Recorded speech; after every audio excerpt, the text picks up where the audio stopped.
Muy buenas tardes a todos los que están presentes. Les damos la bienvenida a este ciclo de webinars que estamos haciendo en Fundación Somos Trascender con Juan Cristóbal Demian.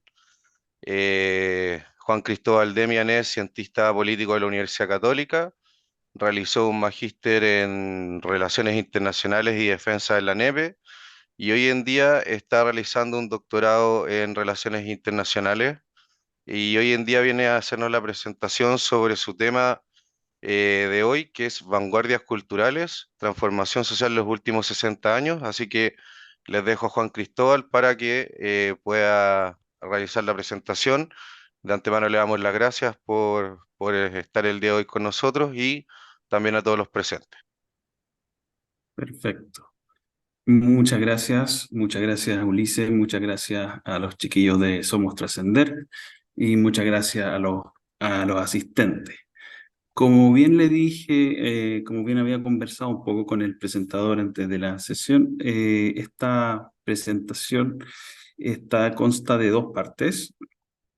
Yo voy siendo muy honesto, si bien considero que si bien el tema puede ser un poco denso, entonces puede necesitar, eh, además de que una extensión, digamos, de una hora más aproximadamente cada una de las partes, por lo cual puede requerir reflexión y toma un tiempo. Evidentemente, dar una hora no es poca cosa. Yo personalmente soy más de la idea de exponer de una sola tirada las dos partes, porque la segunda parte es tiene más ejemplos, por así decirlo, ejemplos audiovisuales, más bien auditivos.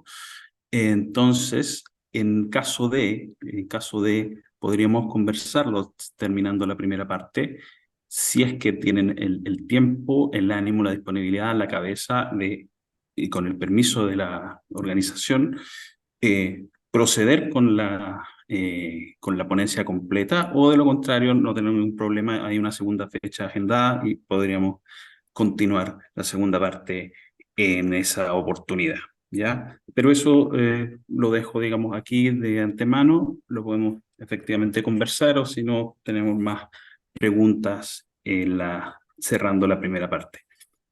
Bueno, este tema en particular de las vanguardias culturales, diseñamos vanguardias culturales, transformación social en los últimos 60 años, tiene una impronta un poco engañosa, porque para entender la transformación de los últimos 60 años, tenemos que partir por lo menos por el siglo XVIII, XIX aproximadamente.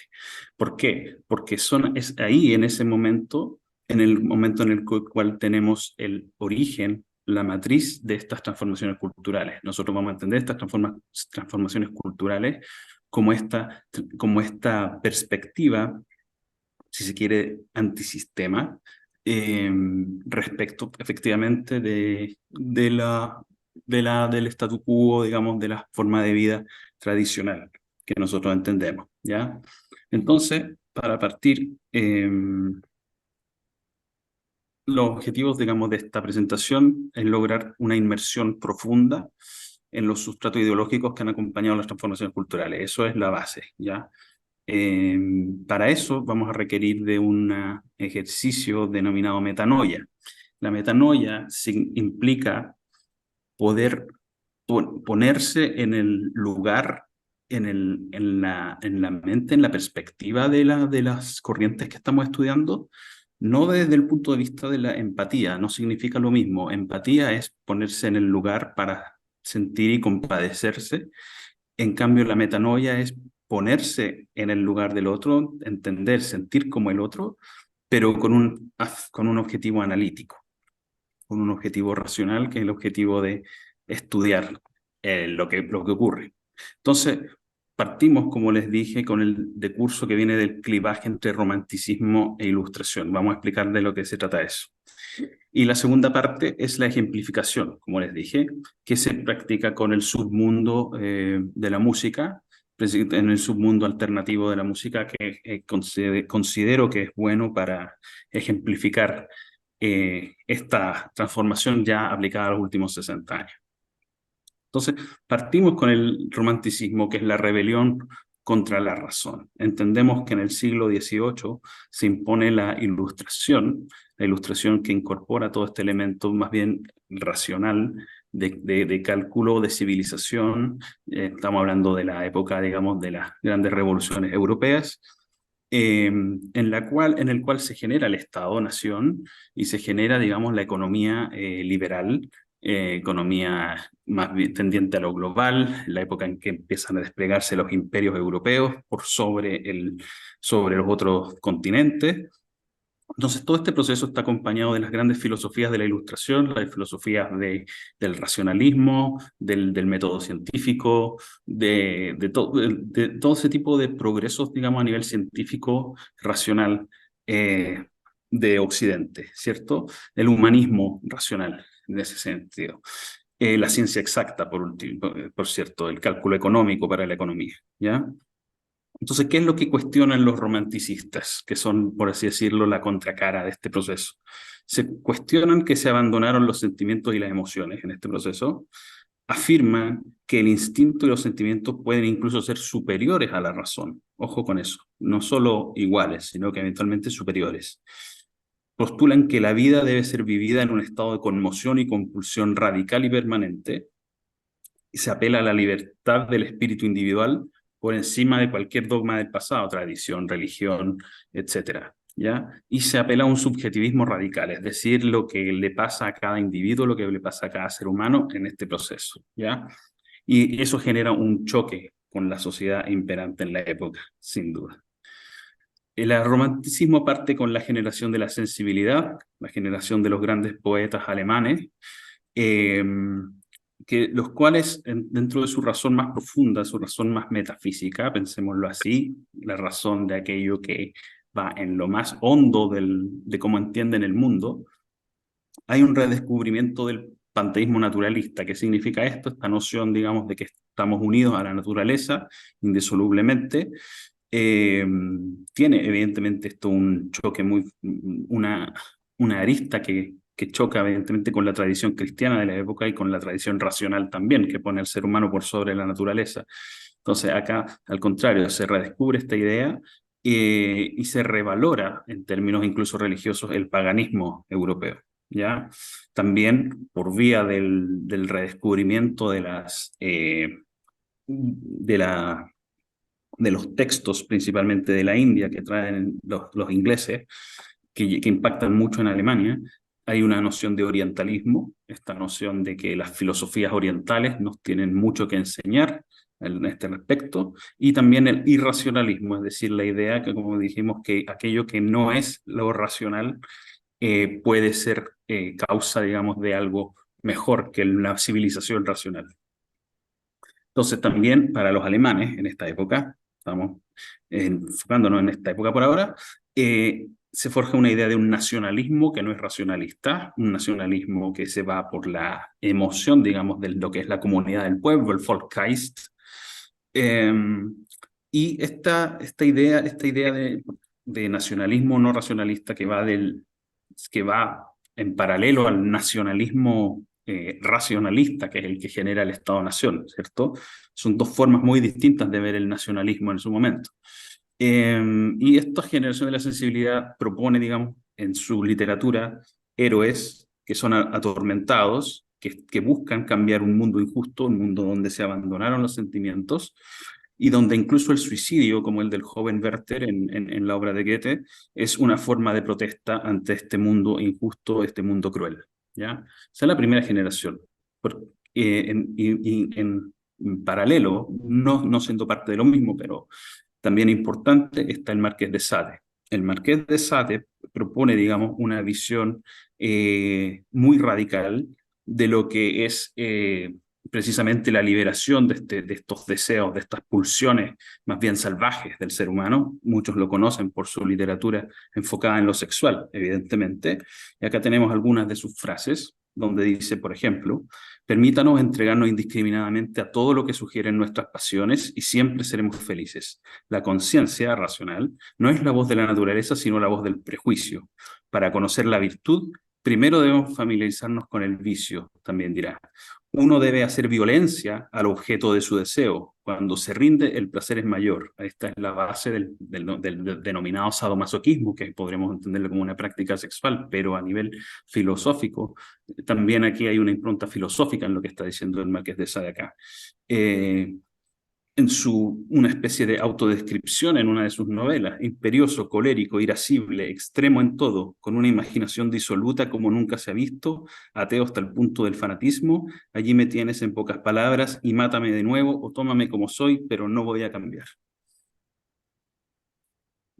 Así se llega ya al siglo XIX, el romanticismo nuevamente, pero con la generación de la revolución, en la generación del idealismo llevado a la práctica política, llevado a la reforma política, a la reforma social, en paralelo a la conformación de los estados-nación republicanos, la búsqueda de abolir la monarquía, seguir la idea de la Revolución Francesa, cortarle la cabeza a los reyes, eliminar la influencia de la Iglesia. Entonces, está la posibilidad de establecer un mundo nuevo y se entrecruza entonces lo liberal pasa a transformarse en radical, ¿ya? Esta generación tiene un quiebre con la denominada restauración conservadora, principalmente con Napoleón III, donde se acaba, digamos, el sueño, digamos, de un mundo utópico al que al parecer ellos iban encaminados. Y esto los lleva a entrar a la generación de la decepción, que es la llamada también generación de los poetas malditos, ¿ya? Principalmente en Francia. ¿Ya? Insistimos en el contexto de un fracaso de la revolución, donde esto lleva a la melancolía y un apetito de muerte. ¿Ya? Baudelaire, por ejemplo, indica, hay que estar siempre ebrio, nada más. Esa es toda la cuestión. Pero no sentir el peso horrible del tiempo que os quiebra la espalda y os inclina hacia el suelo. Tenéis que embriagaros sin parar. En esa misma línea, Baudelaire indica, envidio la suerte de los animales más viles, que pueden sumirse en un sueño estúpido. Podemos ver acá esta misma idea, esta idea de combatir este estado de vigilia, este estado racional que nos hace ver el mundo como lo vemos, ¿ya? Que no genera más que sufrimiento y decepción. Indica también, esto también es clave en lo metafísico, oh tú, el sabio y bello, el más sabio y bello de los ángeles, Dios traicionado, gran rey de las cosas subterráneas, oh Satán, apiádate de mi enorme miseria. Raza de Caín, sube al cielo y arroja a Dios sobre la tierra. Y en término más político indica, yo quiero reinar por el terror. ¿Ya? Podemos ver entonces, creo que al momento de que va evolucionando esta forma de pensar, no lo vean como etapas separadas, sino como capas. Esto es un proceso acumulativo de sentimientos, ¿ya? A pesar de que son distintas generaciones, esta forma cada vez más pesimista de ver el mundo se va acumulando, va precisamente eso, va acumulándose, va generando capas. Rimbaud, de la misma generación, indica industriales, príncipes, senadores, pereced, abajo el poder, justicia e historia se nos deben, sangre, sangre, llama de oro, de rojo oro, todo a la guerra, todo a la venganza y al terror, alma mía, clavemos más los dientes, hundíos, repúblicas del mundo, basta de emperadores, de regimientos, colonos y de pueblos, basta, nosotros mandaremos a la mierda a todos esos perros. Podemos ver entonces la radicalidad, digamos, del sentimiento de esta época. Querido Satanás, en la misma línea del anterior, os conjuro, la sangre pagana vuelve. Puede uno extasiarse en la destrucción, rejuvenecer por la crueldad. Ducase incorpora. Mi poesía consistirá solo en atacar al hombre, esa bestia salvaje, y a su creador, que no hubiera debido engendrar semejante basura. Podemos ver acá también un ataque al sí mismo, ¿no? Un ataque al propio sujeto que está viviendo estas cosas, ¿ya? Incorporando ya no el suicidio como una víctima, sino como un acto de desprecio a la realidad, incluso la realidad misma del ser que la vive, ¿ya? La melancolía y la tristeza, dice Ducase, son ya el comienzo de la duda es el comienzo de la desesperación es el comienzo cruel de los diferentes grados de la maldad. Si uno de tus camaradas te ofendiera, ¿acaso no te haría feliz matarlo? No está prohibido como crees, se trata solamente de no dejarse atrapar. La justicia que suministran las leyes no vale nada, entonces sé el más fuerte y el más astuto. ¿Bien? Podemos ver también entonces una visión de lo que son las leyes, de lo que es la moral, lo que es la ética, ¿ya? Wilde y Whitman, herederos también de esta tradición romántica, ya en el mundo anglosajón, hablan desde otra vereda, por no, no de forma acusatoria, sino como una constatación de la realidad, desde su vereda de hombres homosexuales de su época, que estaban siendo cuestionados precisamente por eso.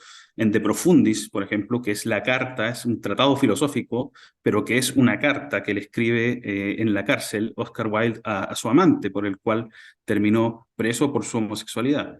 Él le escribe: por supuesto que en toda nuestra relación se descubre no ya el destino, sino la fatalidad que camina siempre deprisa porque va al derramamiento de sangre. Así como Whitman indica que el crimen es para el asesino y le pertenece a él, el robo es para el ladrón y vuelve hacia él en sentido de pertenencia, el amor es para el amante, etcétera, y concluye: ningún hombre entiende ninguna grandeza o bondad fuera de la propia, o la indicación de lo que es propio. ¿Ya? Esto en su poema A Song of the Rolling Earth, que ese título, ojo con eso, la idea del Rolling Earth tiene algo que ver con el concepto de Rolling Stone. ¿Ya? Así que eso se los dejo ahí rebotando, solo para que tengan, digamos, para que vayan vislumbrando la evolución hacia el siglo XX de eso. Eh, Yeats, también pertenece al mundo anglosajón, no recuerdo si es inglés o irlandés en particular, pero él declara: la democracia está muerta y la fuerza reclama su viejo derecho. ¿Ya? Yeats es más de él tenderá, digamos, por esta decepción, por esta frustración, hacia atisbos de lo que iba a ser el fascismo, de hecho. ¿Ya? Es tanto su odio y su desprecio a lo que ha sido el mundo de las repúblicas modernas y su fracaso, que hacia allá encamina su poesía y su visión de mundo. El nihilismo entonces aparece más en esta época, fin del siglo XIX. Turgenev, por ejemplo, ruso, nos indica que nihilista es la persona que no se inclina ante ninguna autoridad, que no acepta ningún principio como artículo de fe. Nietzsche, el filósofo alemán, distingue entre un nihilismo activo y un nihilismo pasivo. ¿Qué significa esto? El pasivo es aquel que deja que el mundo, digamos, lo guíe por sus pulsiones, digamos, básicamente. El nihilista activo es aquel que desde el nihilismo genera transformaciones, digamos, radicales en su mundo y se opone y se levanta fieramente a él. Básicamente, si lo vemos en el mundo contemporáneo, podríamos decir que el nihilismo pasivo es una persona que puede estar las 24 horas en el mall o viendo tele o viendo el reality, y el nihilista activo es el que se sale de eso para tirar las bombas Molotov. ¿Ya? Es básicamente una visión, evidentemente una reducción que estoy haciendo, pero para que se entienda un poco esta visión. Hay antecedentes en los griegos, que precisamente rescata Nietzsche y otros más, y Gorgias en particular indica que nada existe, y si algo existe no es cognoscible por el hombre, si fuese cognoscible no sería comunicable, es decir, es imposible saber que hay certeza de algo. El nihilismo se entrecruza entonces con el anarquismo, que lleva a una posición de un escepticismo radical, es decir, nada es real, nada sirve, nada es certero, y ese es el principio de la acción política. Entonces la emancipación se da en el caos, en invocar el caos, ¿ya? Y el anarquismo entonces implica la creación de un pensamiento comunista, ¿ya? Que es disidente de Marx, ¿ya?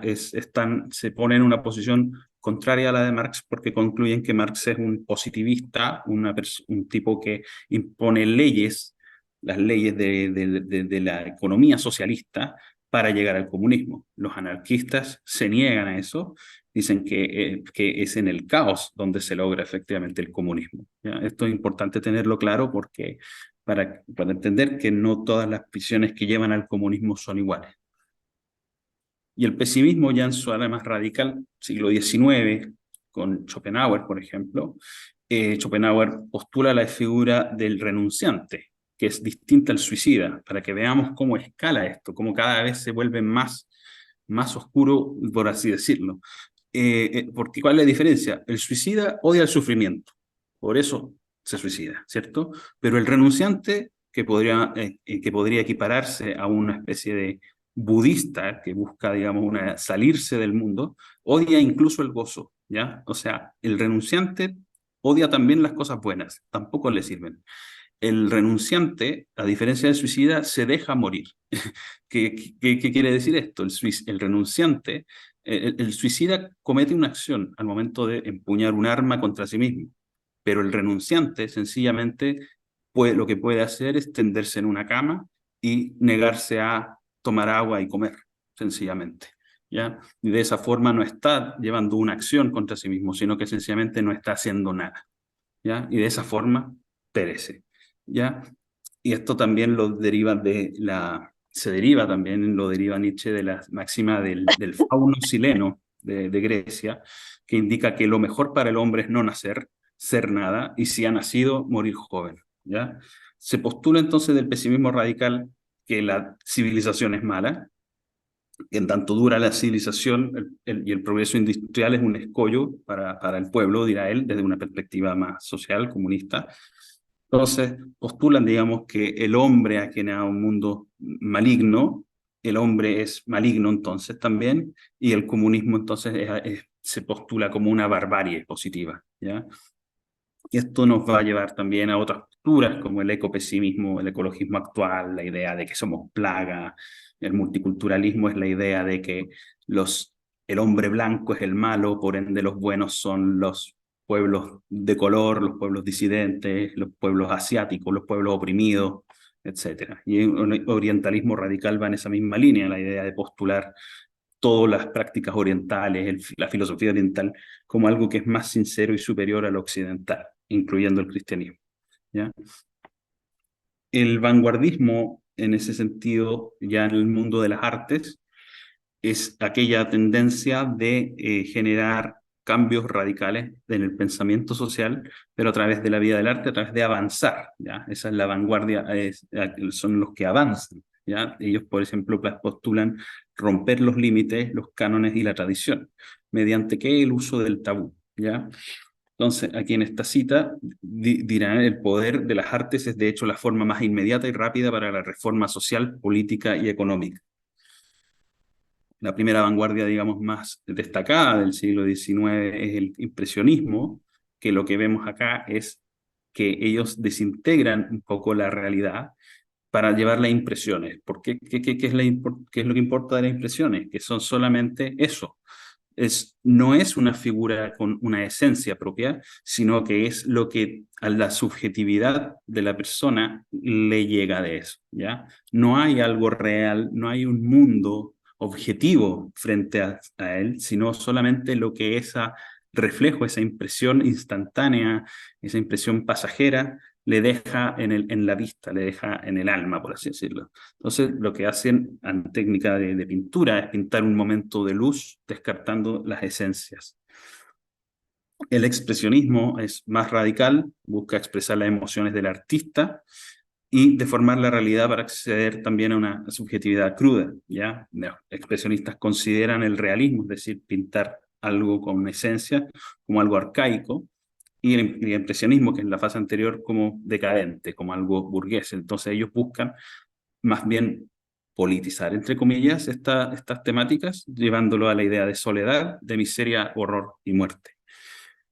El futurismo, desde otra lectura, ya entrando ya más al siglo XX, apela literalmente a la destrucción de todo lo tradicional, apuesta a un futuro radical con el predominio de la vitalidad de las máquinas y la industria. Si el hombre es un animal fallido, evidentemente lo positivo que podría generar, digamos, lo que el hombre ha hecho son las máquinas.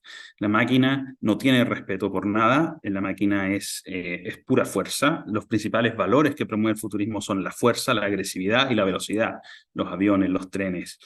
Y él lleva un activismo político duro, los futuristas tuvieron un activismo político duro, fueron algunos de ellos anarquistas, y otros fueron directamente fascistas. El dadaísmo, que se sale ya de la pintura, busca la suspensión de todo significado, literalmente, ya ni siquiera les interesa reflejar algo que tenga algún sentido, y tenemos el famoso urinario de comienzo de la década de 1910, renuncian a la realidad, ¿ya? Y se oponen a la razón, a todo ejercicio racional. Y usan todo tipo de expresión artística, por eso ya dejan la pintura para aventurarse al collage y otro tipo de cosas. Usan la burla y el desprecio de todos los establecidos, ya sea artístico como político y metafísico, religioso. Los surrealistas, ya en el siglo XX, en directo, se conciben también como un movimiento revolucionario, donde el arte es la vía de la emancipación radical, individual, que se transmite a la social. Y aquí lo importante de ellos, de los surrealistas, es que cuestionan la moral y los valores establecidos mediante la irrupción de lo inconsciente. Esto es muy importante. Y lo onírico, lo que está en el sueño, ¿ya? No la realidad que vemos cuando estamos despiertos, sino aquella realidad que está, por ejemplo, cuando soñamos, donde todo es un caos, donde todo es una amalgama, de la cual cuando despertamos sentimos que no tiene ningún sentido, pues para ellos eso es lo positivo. Entonces, todo eso que está en lo inconsciente, recordemos que esta es la época de Freud, aquello que está reprimido en nuestro inconsciente tiene una valía especial. Para reflejar el espíritu de las vanguardias de la época, Kafka dirá simplemente no doy más, ¿ya? Con esta frase, digamos, creo que se sentencia muy bien lo que es ya el espíritu, digamos, de esta carga que veníamos hablando, nihilista, pesimista, de desprecio al mundo tal como está ocurriendo. Muy conocido para algunos de ustedes probablemente, George Orwell y Aldous Huxley, que hablan de la dictadura perfecta. Ellos se enfocan ya a ver lo político, si se quiere, eh, o ver una perspectiva política en la cual Huxley, por ejemplo, describe una dictadura perfecta que tendría la apariencia de democracia, pero que es una cárcel sin muros en la cual ya nadie sueña con evadirse. Un sistema de esclavitud donde, gracias al sistema de consumo y el entretenimiento, los esclavos sienten el amor de su esclavitud, de su servitud. Creo que efectivamente esto ha sido muy citado, muy conocido, digamos, en la visión que plantea aquí Huxley sobre el mundo moderno, donde el encarcelado ama la cárcel en la cual está puesto, esa es la dictadura perfecta. Orwell lo plantea de otra forma, él plantea también una dictadura perfecta, pero bajo el control radical, ya en 1984, su obra más conocida. Ahí dirá, por ejemplo, uno de sus personajes: el poder radica en infligir dolor y humillación. El poder está en la facultad de hacer pedazos los espíritus y volverlos a construir, dándoles nuevas formas elegidas por ti. Empiezas a ver qué clase de mundo estamos creando. Es lo contrario, exactamente lo contrario de esas estúpidas utopías hedonistas que se imaginaron los antiguos reformadores. Si quieres hacerte una idea de cómo será el futuro, imagina una bota aplastando un rostro humano para siempre. Para incorporar un poco de la filosofía de la época, la fenomenología, que es importante, viene a expresar un poco esta idea del subjetivismo radical, ¿ya? Y en este sentido, lo que ellos ven, lo que nos recuerda un poco al impresionismo que mencionábamos, estos fenómenos que aparecen en la conciencia, ¿ya? Que explican quizás mejor la realidad. Y en la fenomenología de Husserl, de Edmund Husserl, está esta idea del mundo de la vida. El mundo de la vida es lo que nos acontece como individuos, como sujetos aislados en el mundo, lo que a cada uno de nosotros nos acontece, toda nuestra suma de fenómenos, emociones, eventos personales, que está en contradicción con la llamada jaula de hierro. ¿Y qué es la jaula de hierro? Es el Estado, el mercado, las leyes, la religión, básicamente todo aquello, principalmente el Estado y la economía. ¿Ya? Eso es la lectura, digamos, más política que se le da posteriormente a la jaula de hierro, el capitalismo y el Estado, digamos. Eh, en la fenomenología, entonces, busca estos contenidos de la conciencia, ¿ya?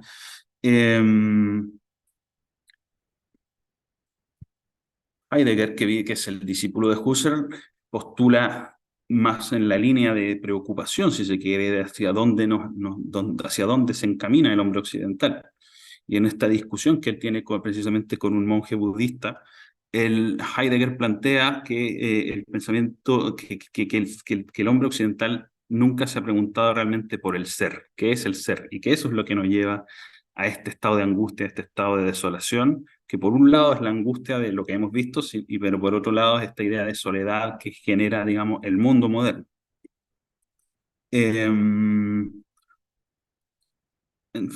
Indica también una reflexión sobre lo que es el ser humano es necesaria, ahora con el peligro de que el hombre esté a merced de la tecnología, ojo con eso, y un día será transformado en una máquina controlada, ¿ya? Entonces, eso también es algo que Heidegger apunta que le preocupa.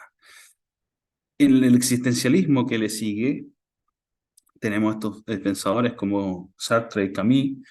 eh, para los existencialistas la existencia precede a la esencia, es decir, el solo hecho de existir nosotros, tal como estamos arrojados en el mundo, es más importante que, las formas en las que nosotros nos definimos, por así decirlo. Entonces el hombre es libertad, todo está permitido, dice Sartre, si Dios no existe. ¿Ya? En su ensayo conocido como Estamos condenados a ser libres. Entonces, no hay condición humana, se es lo que se hace. No hay una realidad humana, lo que el humano hace es lo que es, ¿ya? De ahí viene de la famosa frase de su pareja, Simone de Beauvoir, de que no se nace mujer, la mujer básicamente se hace y no nace, ¿ya? Esa que ha sido muy citada por el feminismo. Bueno, pero viene en realidad de Sartre también, que no hay, indica que no hay condición humana.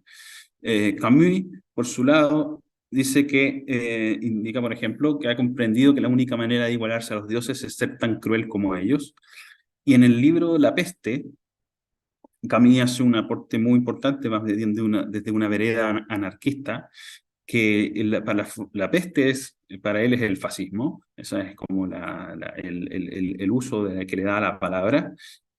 Fascismo, evidentemente, ya empezamos a ver que si bien el fascismo lo enfrentan en esta época como, evidentemente, como Hitler, Mussolini y los demás, pero ya están viendo el fascismo como otra cosa, como una cosa que es toda la opresión que tiene sobre ellos, que puede ser no solamente de los nazis, sino que del mundo occidental posteriormente, ¿ya? Entonces dice que para enfrentarse al fascismo lo importante es rechazar el pensamiento trascendente y abrazarse en la solidaridad de lo cotidiano. ¿Qué significa esto?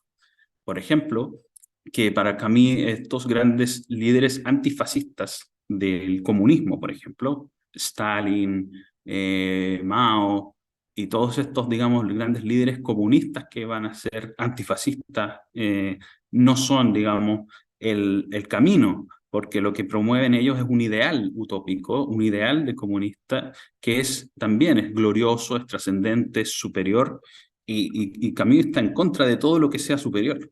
Entonces, para él, la resistencia al fascismo se da precisamente renunciando a cualquier tipo de creencia en algo trascendente, en algo superior, en algo bello. No, esto se da en lo cotidiano, en lo mundano, valen más las ollas comunes, digamos, que organizarse en torno a un partido comunista, ¿ya?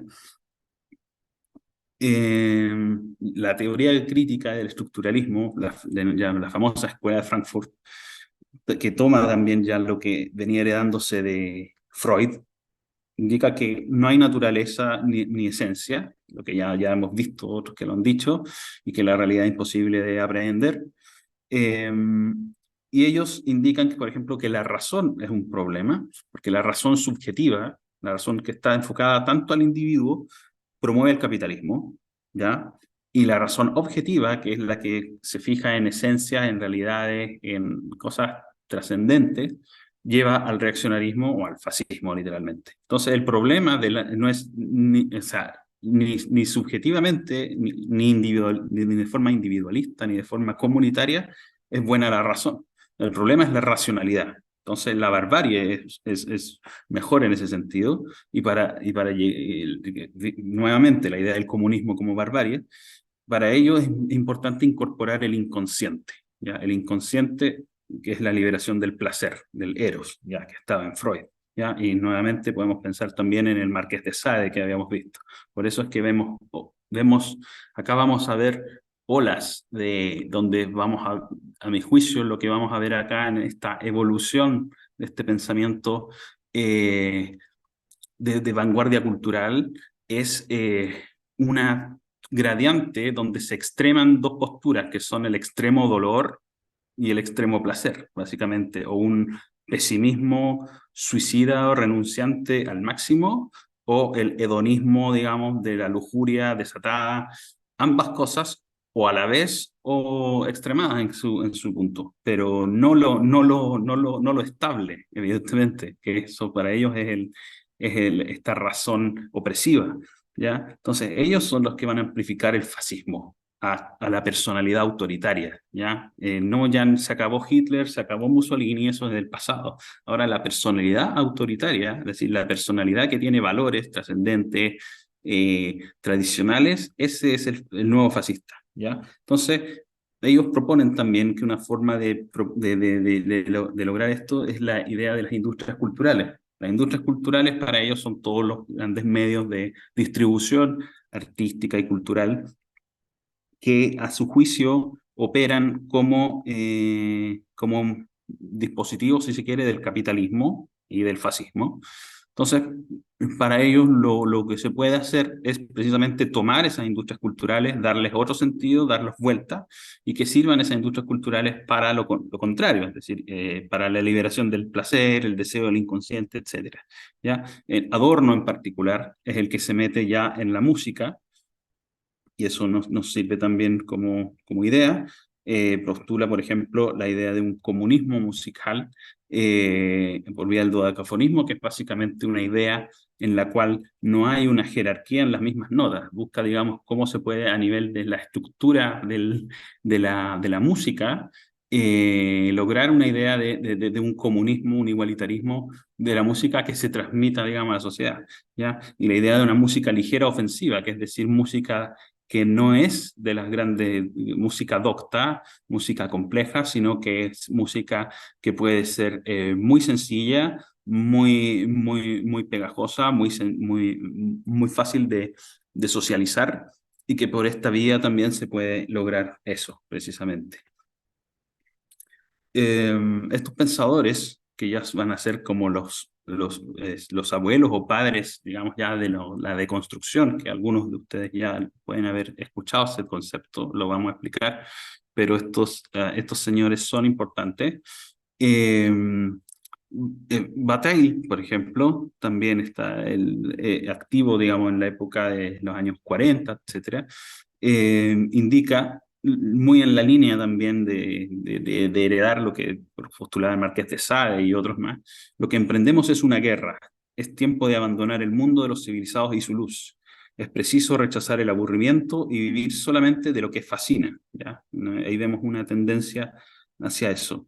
Entonces, para Bataille, el hombre se tiene que realizar ahora en la negación, en la creación de una nueva religión del tabú, ¿ya? Esto es importante para él, crear una nueva metafísica distinta al cristianismo, reemplazar el cristianismo por esta otra forma de ver la espiritualidad y de qué consta, por ejemplo, es toda la negación, en el éxtasis, el frenesí, los sacrificios, incluso humanos, las torturas, la orgía, el fuego, la sangre, el terror, la destrucción y el aniquilamiento.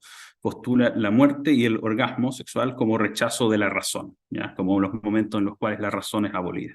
Entonces, ellos buscan ahí, Bataille en particular, la transgresión, digamos, y la eliminación de la diferencia entre el sujeto y el objeto, es decir, el ser humano y las cosas que lo rodean. Klosowski, por su parte, y esto es más también toma a Nietzsche, toma su idea del eterno retorno, esta idea que es muy distinta al concepto de reencarnación que conocemos. Básicamente la idea de la reencarnación es que de Oriente es que en nuestra alma, por así decirlo, nuestro espíritu vuelve a tomar posesión de un cuerpo físico después, digamos, de esta vida, pero para la visión del eterno retorno no hay, digamos, ese espíritu, no hay esa alma. Lo que retorna, lo que renace es básicamente es materia en el fondo. Entonces, no hay una reencarnación propia, no hay un individuo básicamente, ¿ya? Entonces, aunque el mundo se repita eternamente, no van a ser las mismas personas. Entonces, postula entonces que no hay sentido ¿qué sentido tiene, digamos, hacer cosas, construir, digamos, civilización, mundo, si básicamente no existimos, literalmente? Ya estamos entrando a ese nivel de filosofía, ¿ya? Yo sé que esto es denso, es complicado, es profundo, es bastante puede ser impresionante en alguna forma, pero es lo que impera, digamos, lo que está debajo del sustrato de lo que van a ser las transformaciones culturales, ¿ya? Eh, y luego vienen, digamos, las vanguardias literarias del siglo XX, eh, que parten con la generación perdida, con Fitzgerald y Hemingway, por ejemplo, como grandes exponentes, donde ellos denuncian la decadencia de las sociedades occidentales y la diferencia, digamos, entre la vida, digamos, moderna entre los pobres y los ricos, ¿ya? Pero en la generación hipster, que ya es más bien encaja con lo musical, se incorpora el jazz. El jazz que, por ejemplo, fue un método de resistencia estaba muy presente en la Alemania de Hitler como forma de resistencia en los clubes, digamos, de donde se juntaba la disidencia. El jazz como incorporación del elemento africano, por cierto, el elemento antioccidental, anticolonial, eh, y esa es básicamente la impronta revolucionaria que se le da a esa generación. La generación Beat de Ginsberg y Kerouac, por ejemplo, eh, va a postular, digamos, el rechazo a los valores tradicionales también, la liberación sexual, ya estamos hablando de los años 40-50. Y esto es clave también, la incorporación ahora de las drogas como elemento subversivo, ¿ya? Las drogas, porque las drogas permiten, por ejemplo, mediante el consumo, la eliminación de la razón, evidentemente, la eliminación del yo, la eliminación de lo estructurado, porque todo eso se disuelve en un estado, digamos, de consumo de estupefacientes, ¿ya? Y se alinean también con las cosmovisiones orientales. Ahí tenemos algunos de los libros más importantes de esta época: Aullido de Ginsberg, Los vagabundos del Dharma y los subterráneos de Kerouac. Ginsberg, por ejemplo, en particular, será un ícono de las vanguardias musicales que vamos a ver más adelante, y donde podemos ver también su estrecha amistad con Bob Dylan, que es uno de los que lleva lleva a la generación beat a la música, ¿ya? Eh, Otro clave de la generación beat es Burroughs, ahí lo vemos, que fue amigo por ejemplo, de David Bowie, de Mick Jagger, los Rolling Stones, de Andy Warhol, el artista plástico, uno de los artistas plásticos más destacados de la segunda mitad del siglo XX, y algunos de sus libros, digamos, donde está El almuerzo desnudo, Junkie, que refiere, digamos, a los drogadictos, a los marginados por consumo de droga en los suburbios, Los muchachos salvajes, y Queer, que el título ya también, para aquellos que saben que en el mundo LGBT, en el mundo de la transgresión por vía del activismo LGBT, LGBTQ, que es cuando incorporan el queer, que es el fondo el que no tiene, que no tiene género, pero que es más que eso. El queer también es un marginado, eso es lo importante, eso es lo que postulan: un marginado, uno que vive en el suburbio, completamente descivilizado, digamos, rechazado por la sociedad, ¿ya? Eso genera una impronta en lo que va a ser la generación del hippie, la incorporación del naturismo, esta idea también de la compenetración del ser humano con la naturaleza, la disolución en la naturaleza, los Nature Boys en California, que van a ser aquí los naturistas precisamente, que van a, por ejemplo, muchos de ellos van a estar relacionados con las vanguardias que venían de Alemania, escapando de Hitler, disidencia, digamos, de izquierda de Alemania, y ellos también van a postular también toda esta idea por ejemplo, la práctica del surf, que aparece con tanta fuerza en California de la época. Lo recordarán los Beach Boys, por ejemplo, más adelante. No es que el grupo Beach Boys sean parte de los Nature Boys, que son anteriores, pero hay una influencia ahí. Nuevamente, el orientalismo es muy importante, esta idea de lo hindú, del budismo, la vida comunal, ¿verdad? Básicamente la realización del comunismo primitivo, cuando se retiraban a vivir en la naturaleza, se retiraban de la civilización, porque se descartan de la civilización occidental, no quieren ser parte. Es importante el situacionismo acá. Eh, el situacionismo es complejo, es un mundo en sí mismo, pero vamos a dar algunas nociones. El situacionismo, en breve, es un intento de, a través también de vanguardias culturales, literarias, poetas y todo tipo de artistas y pensadores como Guy Debord, que aparece en la imagen, de combinar nuevamente o generar una especie de reconciliación entre el anarquismo y el marxismo, que habían estado, digamos, peleados desde su inicio, tal como lo habíamos visto. Ellos buscan entonces un nuevo comunismo que sea, digamos, de base. eh, lo denominan libertario precisamente por esta idea de la liberación de los deseos, de los tabúes, de faltarle el respeto a la autoridad, a lo establecido.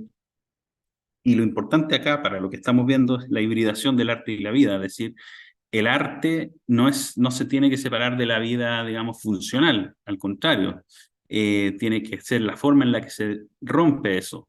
Por ejemplo, la idea de los mimos, los malabaristas callejeros, los saltimbanqui, que generan una irrupción, que aparecen con fuerza en Francia en esta época, por el situacionismo, porque rompen la rutina de las personas que van a trabajar a la oficina, que pueden generar un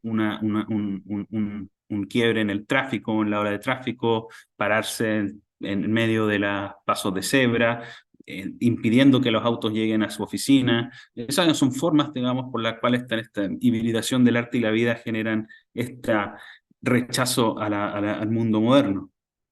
Hay diferencia en el situacionismo francés e inglés, vamos también a comentar eso más adelante.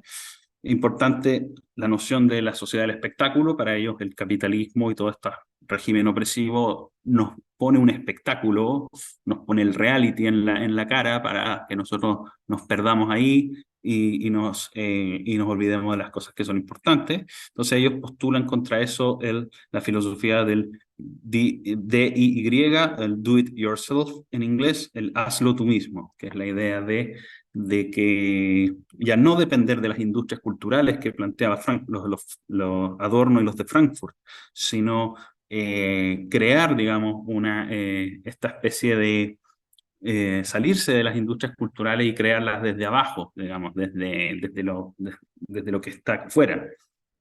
Vamos a entenderlo, por ejemplo, con el punk, eso.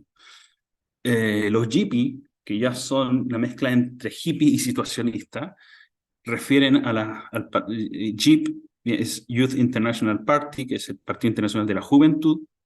Ellos lo que buscan es postular entonces la juventud como vector revolucionario, ser joven, como diría Allende, y no ser revolucionario es una contradicción, bueno, eso viene de ahí.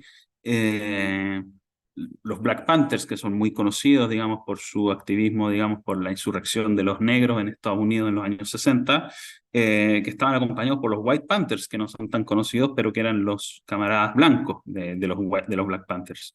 Entonces, ellos postulan la idea de son hippies que optan por la guerrilla, ¿no? Son los hippies que no eran pacíficos, ¿ya? Básicamente, los hippies eran los hippies que no eran pacíficos, sino todo lo contrario.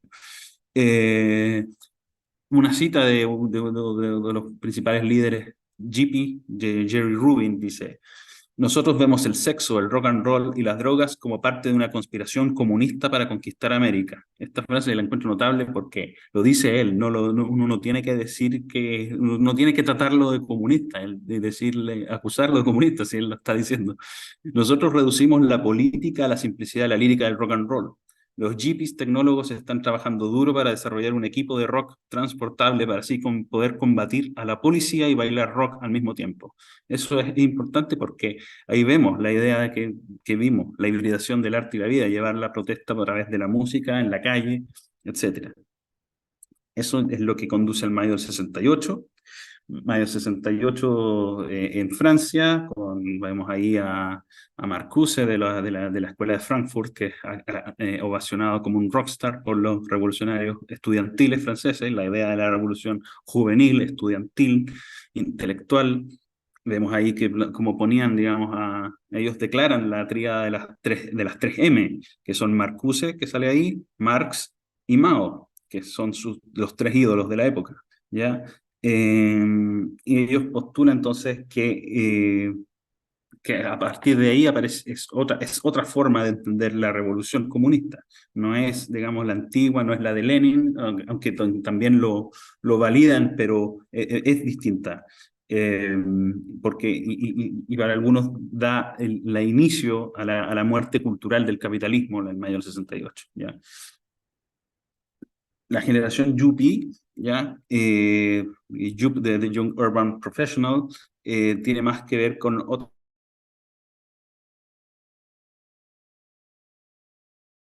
del cosmopolitismo principalmente, ¿ya? La idea del exitismo económico, la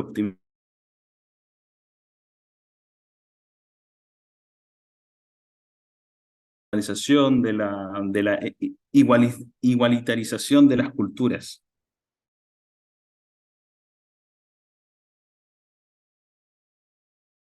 hacia los 80, ¿ya? Los 90 también. Lo mismo que por otro lado en los punk, ¿ya? Los punk que ya también son relativamente conocidos y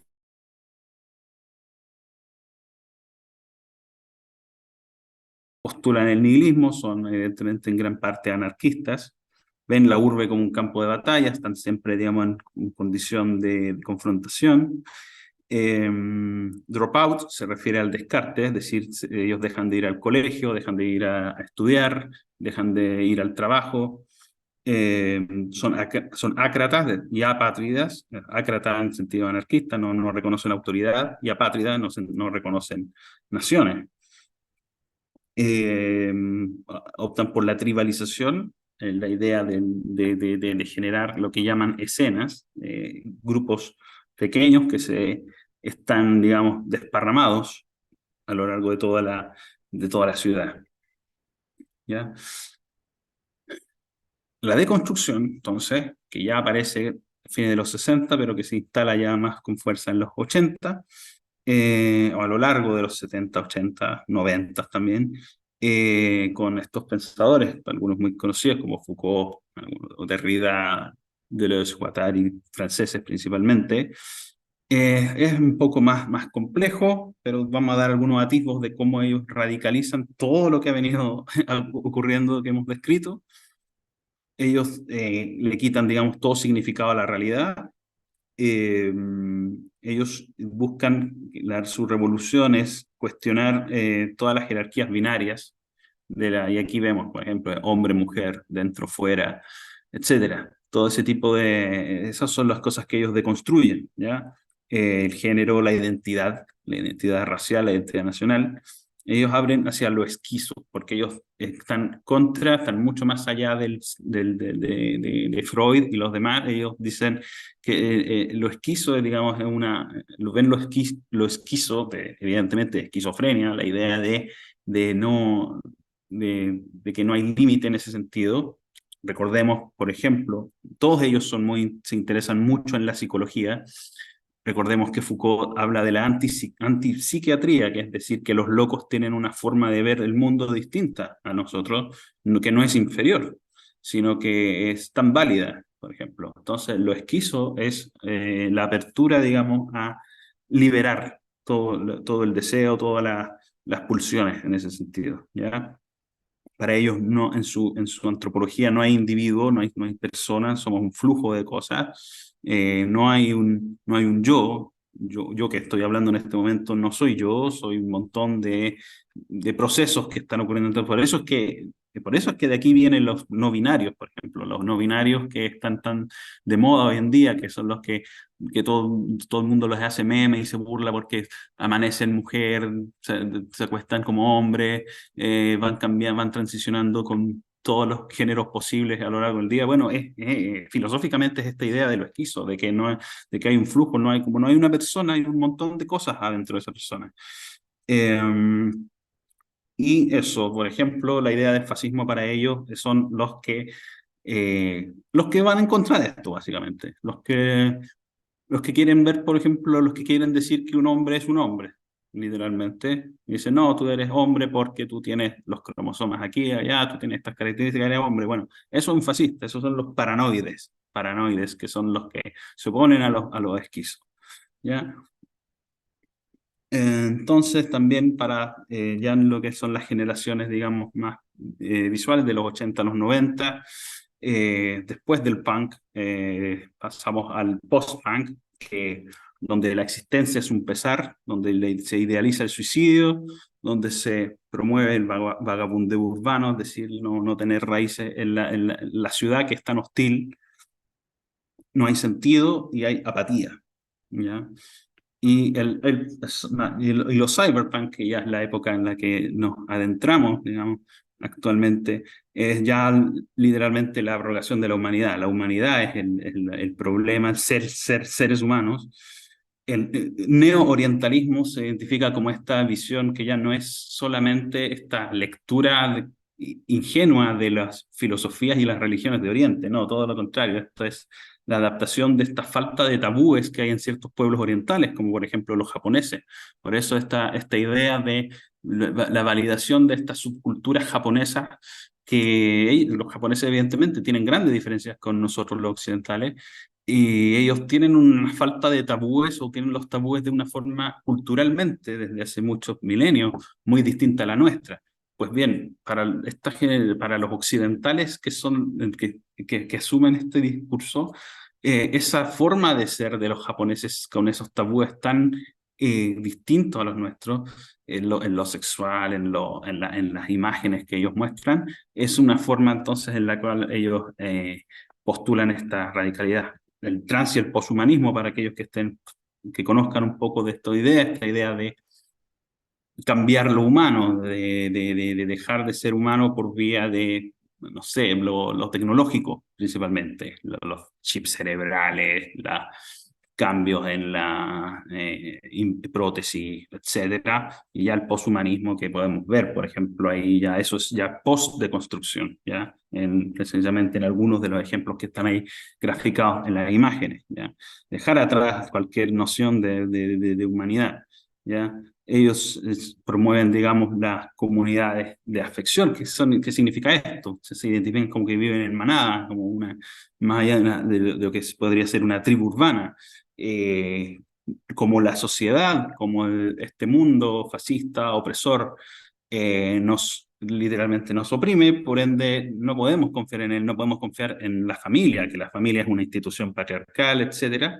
Por ende, ¿quiénes son nuestros semejantes? ¿Con quiénes nos mezclamos de forma aleatoria y temporal? Porque tampoco ellos pueden, por esta misma noción de que todo es fluido, no pueden quedarse en un solo lugar, van, digamos, van buscando sus semejantes, van buscando aquellos personajes, individuos que estén en la misma sintonía que ellos y entonces van generando una sociedad en paralelo a la sociedad tradicional, ¿ya? No sé, por ejemplo, ya en lo político, una declaración también de la época de una vanguardia anarquista dirá que el terror y la crisis son ante todo maneras de gobernar, es decir, ellos invierten esta idea de revolución, que es básicamente la de Lenin, que era tomar el poder, tomar el Palacio de Invierno y decretar el Estado marxista, no, sino que aquí generar, digamos, esa misma revolución, pero a través de lo que emerge de abajo, de la barricada, el terror, la crisis, etcétera, ¿ya? Por eso este auge anarquista, los overoles blancos, por ejemplo. Pensemos eso como ejemplo. Irving Welsh, que va a aparecer, digamos, en la siguiente parte, si es que no sé si la hacemos hoy día o en la próxima semana, o en la próxima sesión, con su icónica frase, yo elijo no elegir la vida, ¿ya? Y ojo con el detalle, que tiene acá en la foto, es muy importante el símbolo que tiene en a sus espaldas, ¿ya? Esa carita sonriente, la carita del emoji. ¿Y por qué? Eso lo vamos a ver posteriormente. Hulbeck, por ejemplo, que aparece ahí también con un músico también de vanguardia, que también va a ser importante en lo que vamos a ver, que es Iggy Pop, ¿ya? Y Hulbeck, que es este escritor francés que está con el pelo más corto, eh, que él no es necesariamente de la causa revolucionaria, pero es del mundo de la intelectualidad francesa contemporánea. Dirá, por ejemplo, todas las sociedades tienen sus puntos débiles, sus llagas, mete el dedo en la llaga y aprieta bien fuerte.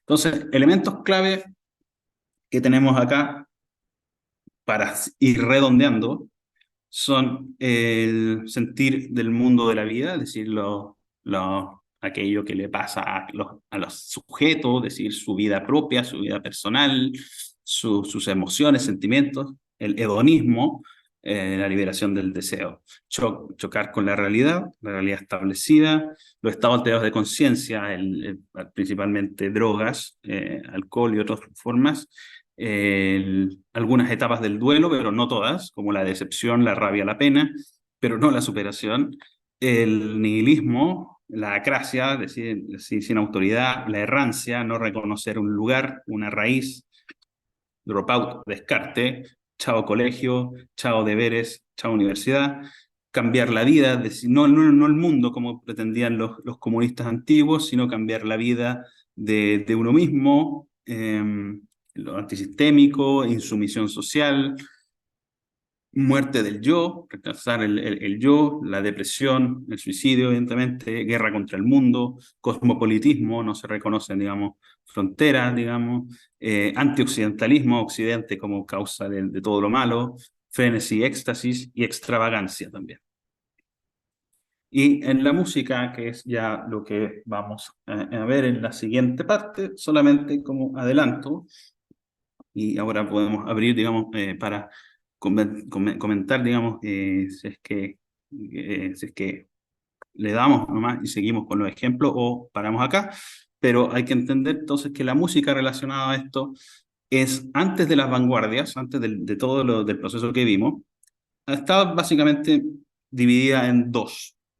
Además de la música religiosa, que podríamos decir que es la más, al menos de la Edad Media, si quieres, hacia atrás, pero hay una música de las élites, que es la música también docta, que en algún momento después va a tener ese nombre, pero es la música de los palacios, la música más cara de hacer, por ejemplo, y la música del pueblo, ¿ya? La música de los juglares, la música de aquellos personajes que iban, digamos, alegrando, canciones, esas canciones, digamos, populares que en esta época eran consideradas vulgares, ¿ya?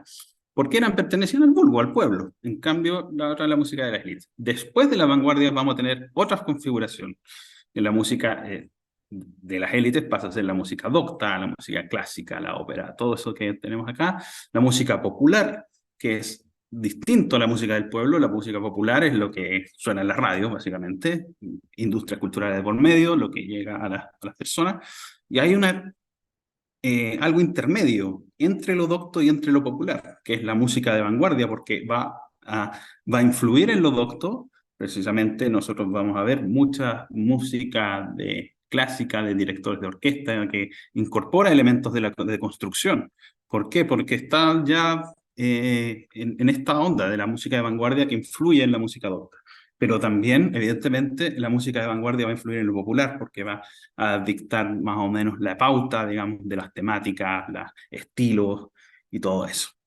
Así que abro un poco la sesión para que escuchar comentarios, preguntas y saber cómo están más. Sí, sí, efectivamente, el surrealismo fundado por André Breton, que tiene ahí eh, André Breton que tiene su manifiesto, de hecho. Sí, que da para hablar mucho, pero resumí un poco.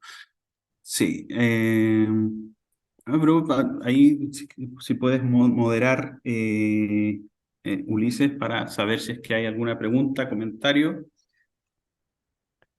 Hola a todos. Bueno. Darle gracias a Juan Cristóbal por la presentación, la verdad es que muy buena.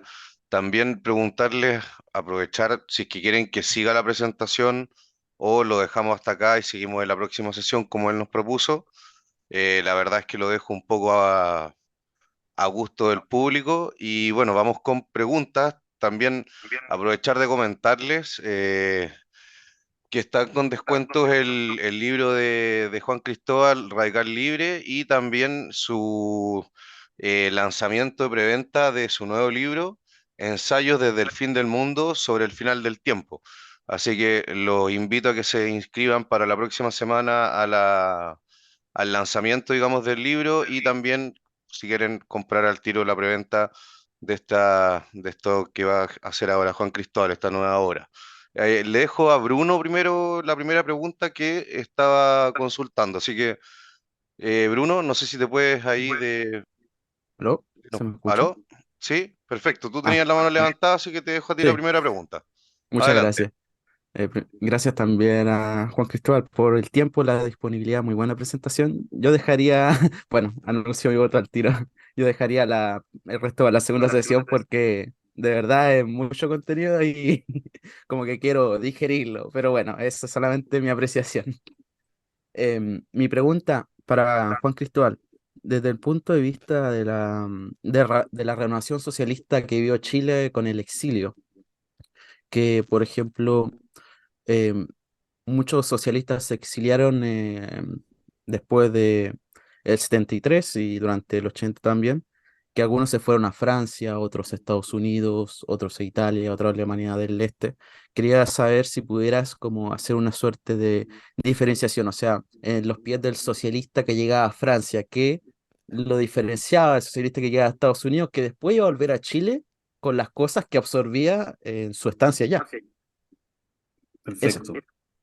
Muchas gracias, Bruno. Muy interesante pregunta. Creo que eso es muy clave para enfocarlo a la historia de Chile. Efectivamente, los exiliados, digamos, de los años 70 80 en Francia tuvieron acceso directo a las transformaciones que estábamos, por ejemplo, viendo en esta presentación.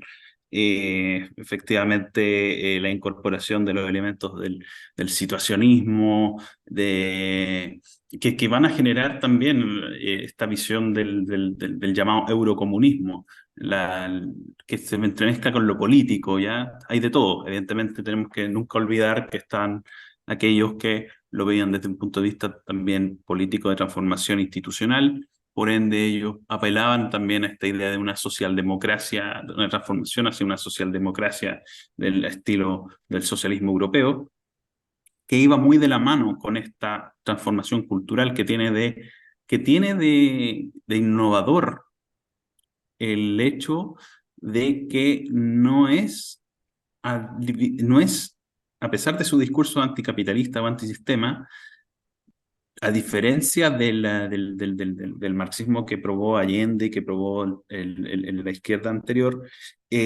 no era de transformación radical a nivel político-económico, o mejor dicho, no es que no lo fuera, sino que no lo hacía de esa forma, sino que iba generando esta idea de cambiar la vida primero, cambiar a la personalidad, cambiar a los sujetos, cambiar la forma en que los sujetos ven el mundo, ¿ya? Entonces, eso generó, a mi juicio, generó un gran choque entre los que se quedaron y los que volvieron del exilio, básicamente porque precisamente incorporaron todo este elemento que fue lo que les permitió subsistir, subirse al barco de lo que iba a ser la concertación, incluso. Así que evidentemente ahí hay una diferencia entre las dos izquierdas que quedó muy coja, porque la izquierda más autóctona de su momento era mucho más apegada a mantener, digamos, una línea de guerrilla tradicional, de lucha de clases y todo ese discurso. Pero la izquierda que volvió de los distintos exilios incorporó otras formas de ser, evidentemente, progresista, también de izquierda, también comunista, pero de forma que se podía hacer mediante otras cosas como la reforma política económica gradual y también esta idea, pues la idea de la transformación cultural, de ir en lo cultural, en las modas juveniles, incorporando estos nuevos discursos antisistémicos. ¿Ya? Entonces sí, efectivamente hay y se ve también la transformación de la música chilena de izquierda de los 70 a la de los 80, muy, muy distinta, ya muy distinta, evidentemente, eh, eh, a todas luces, ya muy distinto. Un Víctor Jara de los prisioneros, por así decirlo, que los prisioneros, evidentemente uno puede decir, claro, los prisioneros son un grupo que está en los 80 en Chile, no, no es gente que hubiera estado en el exilio, aparte que eran muy jóvenes en esa época, pero, pero la diferencia es que los prisioneros, a nivel ya por ejemplo, como ellos y otros grupos como Aparato Raro y se me olvida el nombre de este grupo de Carlos, los electrodomésticos, grupos como esos, si bien estaban dentro de Chile, y eran de esta generación más joven, es decir, no tenían el pasado allendista, sino que eran jóvenes de los 80, sí lo que hacían mucho era comprar los discos del punk que venían de Inglaterra, ¿ya? Entonces, por ese lado entró esa vertiente a ese tipo y después ya tenemos en la concertación a los tres, los tetas y todo ese otro tipo de manifestaciones. Sí. Eh, Sí, Margarita tiene una pregunta. No sé si Margarita quieres hacer Sí, la sí, consulta. te la voy a Adelante, hacer adelante. sin cámara. No hay Hola Juan problema. Cristóbal, hola soy de Margarita. Reñaca, no sé si te acuerdas de mí, trajiste tu libro Radical Libre que me gustó mucho. Oye, mi pregunta es la siguiente, mira, estoy leyendo ahora un libro que se llama Delirio Americano, de Carlos Granés, un colombiano, que lo que hace es relatar toda la historia de Latinoamérica durante el siglo XX, pero desde la perspectiva de cómo la política utiliza el arte, ¿ya? Los movimientos artísticos, los distintos, impresionismo, el expresionismo y todos estos movimientos que en algún minuto tú tocaste cuando hiciste tu presentación, pero lo hicieron con un fin político y lo instrumentalizaron específicamente, o sea, tomaron el arte y lo llevaron al poder de la política de élite formal. En tu presentación me da la impresión de que eso no sucedió formalmente. ¿Es así? No fue utilizado todos estos movimientos, sino que fueron más como outsiders de la política formal, no se ocuparon como un instrumento de ideologización. Muy buena pregunta.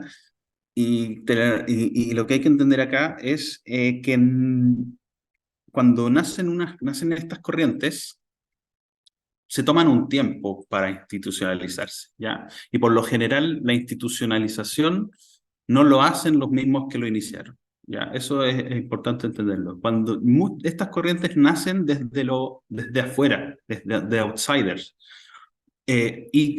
pero lo hacen con muchos de ellos, en su mayoría, con un sentido revolucionario y transgresor.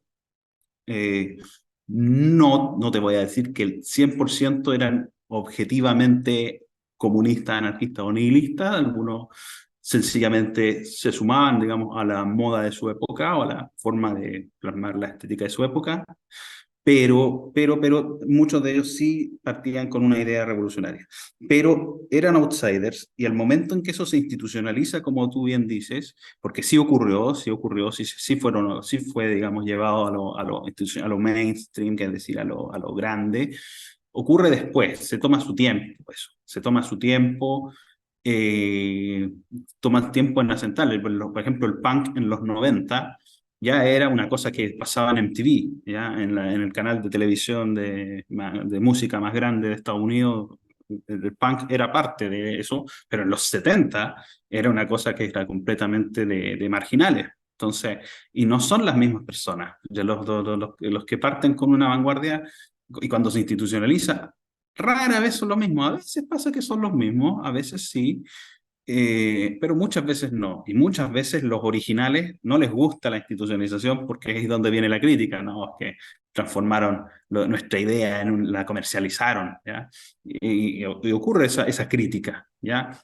Pero a mi juicio que se comercialice no le quita lo revolucionario para mí, en ese sentido. Entonces no, pero bueno, esa es una diferencia que tienen de ellos, por ejemplo, de que hay algunos que prefieren mantenerse outsiders siempre, y hay otros que no, hay otros que son los que tienen este ojito más ambicioso y se lo llevan al campo común, al campo para toda la sociedad, y lo saben vender. En ese sentido, y lo vamos a ver eventualmente cuando tengamos la segunda parte, que hay quienes tienen ese rol de comunicadores, de las el mundo de la música, el mundo de las disqueras, por ejemplo, es clave en eso. El mundo de los managers, las disqueras, son aquellos que toman a veces la decisión y dicen, ¿sabes que estos gallos tienen un mensaje muy potente? ¿Por qué no los hacemos famosos? ¿Ya? Eso ocurre, pero es parte de la dinámica de esto. No, no es contradictorio, es decir, pueden partir por fuera siendo marginales, pero posteriormente se van a hacer ya de dominio público. Oye, una consulta, Marcuse, que tú lo nombraste. Ujú. Él se fue a vivir a Estados Unidos, ¿cierto? Sí, sí. Y de ahí, en el fondo, su vida personal fue bastante menos anárquica o revolucionaria, o no sé cómo decirle, fue Mm, bastante burguesa y mm. profitó financieramente de un discurso que era totalmente contrario a lo que él estaba aprovechando en un país capitalista. ¿Me equivoco? Lo que pasa es que, bueno, de hecho, eso también ocurre mucho, eh, pero hay que entender que a pesar de su vida personal, el discurso quedó igual y transformaron esa sociedad igual. O sea, Marcuse viviendo burguesmente y todo, digamos, él Bueno, y todo. ahí está su habilidad Exacto. justamente, Sí, porque sí. Estados Unidos vivió, perdió la guerra de Vietnam por los hippies en gran parte, porque hay demasiada resistencia interna de la juventud, era tanto el antipatriotismo que se generó en esa sociedad en base también a todo esto, que efectivamente Estados Unidos perdió el peso interno de su propia sociedad para sostener la guerra en Vietnam. Ese es un clásico ejemplo del efecto de las vanguardias.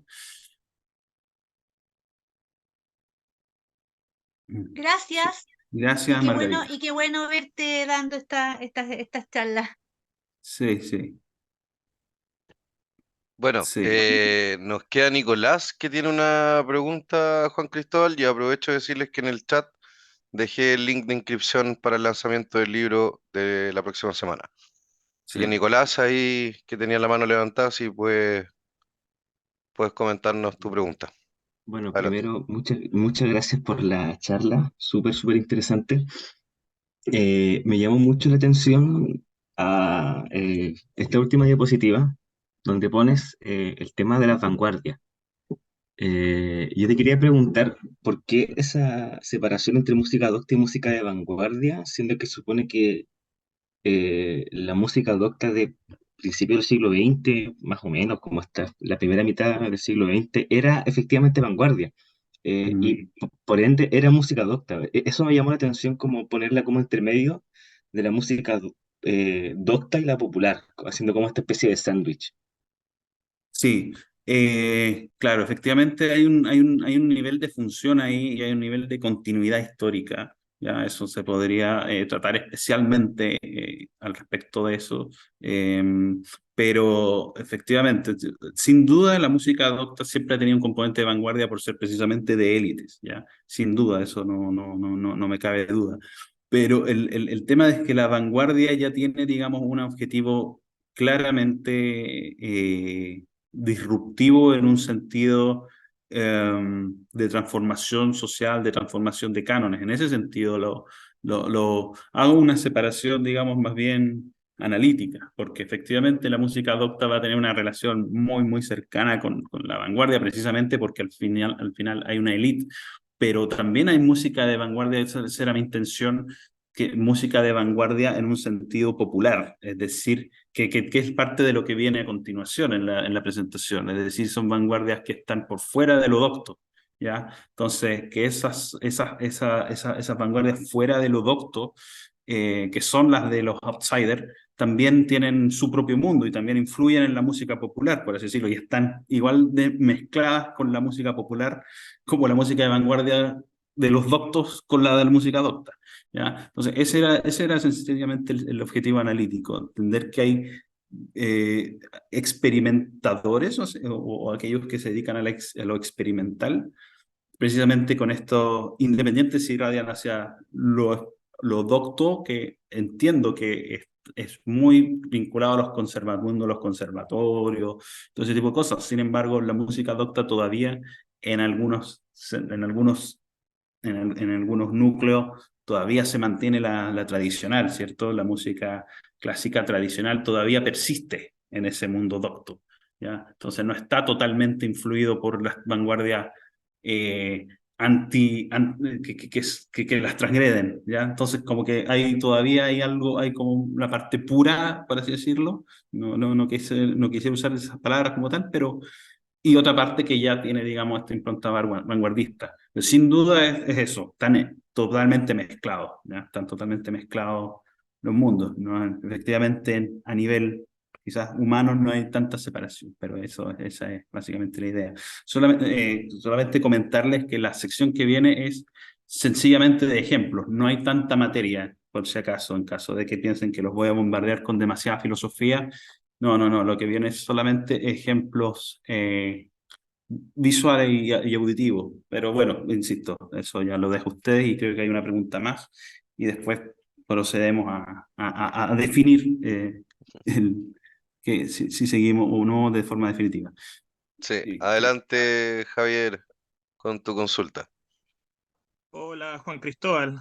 Un gustazo escucharte, un gustazo leer tu libro, Radical Libre. Me encantaron en lo personal las citas, sobre todo la iconografía que pudiste rescatar de los sacerdotes de Pamplona defendiéndose en la guerra civil. Espectacular toma. En virtud de ello, tanto en la música chilena como música extranjera, actualmente existen grupos que hagan contraproceso tradicionalista, que vayan en busca de la Roma eterna.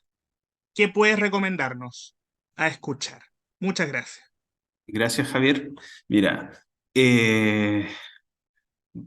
algo de eso menciono al final de de la sección que viene. La verdad, no tan enfocado a tu pregunta, en realidad, pero en otro sentido, sino que hoy en día hay una noción más bien posmoderna de la música. Entendamos que no es tan fácil escapar del influjo de las corrientes anteriores, ¿cierto? Y en eso lo vemos en los estilos.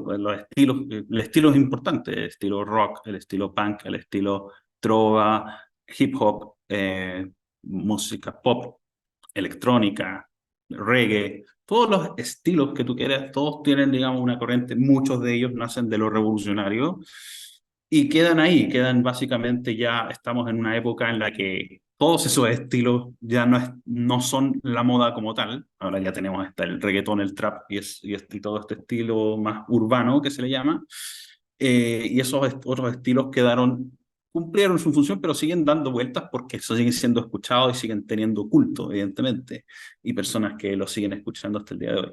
Entonces, esos estilos marcan siempre pautas, ¿ya? Marcan siempre pautas. Tú, si quieres hacer como un purismo de estilo, tendrías que, no sé, o dedicarte a la música clásica o a la trova juglar medieval, pero no, tampoco quiero ser tan determinista, decir, si quieres la pureza absoluta tienes que dedicarte a eso. No estoy diciendo eso, estoy diciendo que los estilos contemporáneos tienen en alguna medida algo de esta influencia que los vio nacer, básicamente.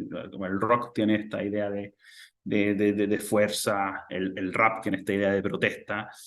Entonces, esas son formas musicales que quedan ahí dando vuelta en el ambiente. Evidentemente hay quienes con toda la libertad del mundo toman esas corrientes y la intentan dar otro mensaje, principalmente en lo lírico, principalmente en las letras, básicamente en eso, las letras. Pero hay de todo. Entonces, estamos en una época tan posmoderna que yo no te podría decir a ciencia cierta si es que se ha generado una contracorriente musical completa. Creo que las personas que intentan, por ejemplo, yo conozco, soy muy amigo de Naray, no sé si lo ubicarás, de Javier Rivera, que él hace música protesta en base a hip hop con mensajes tradicionalistas, y yo respeto mucho a Naray, pero que considero que, por ejemplo, lo que él hace es algo más bien de lobo solitario, de su propuesta personal, pero no hay como un movimiento, no hay, porque faltan, por así decirlo, algo más macro que ordene. Entonces hay personas que como que se resisten y ocupan los estilos que hay para generar un discurso contrario. Pero eso creo yo, no te podría recomendar grupos, no estoy tan interiorizado el trabajo de él, más que conozco de Naray, pero eso te diría yo por ahora. Gracias, Muchas gracias. gracias Javier. Eso. Perfecto. No sé qué opina la audiencia, si quieren que la presentación siga o lo dejamos para la próxima sesión que estaba agendada. No sé si hay alguna forma de votación acá, pero o si pueden poner en el chat, por favor. Que pongan que pongan en el chat. La mayoría parece que me da la sensación que muchos prefieren una próxima fecha. O sea, sí, ya, perfecto. Lo dejamos para una Ya, próxima fecha, para que estén más descansados, próxima, para que ya, estén perfecto. más... Sí, aparte igual se habían salido ya dos personas, así que Sí, sí, sí, ya, por respecto a eso, mejor. ya, perfecto. Entonces, bueno, muchas gracias por la presentación. La verdad, nada más que decir que excelente y muy interesante. Yo creo que a varios nos deja preguntas o cosas por investigar, así que los dejo a todos invitados para la segunda parte. Y bueno, darle las gracias al expositor y darle las gracias a todos por su asistencia. Perfecto. Muchas gracias a todos y nos estamos viendo.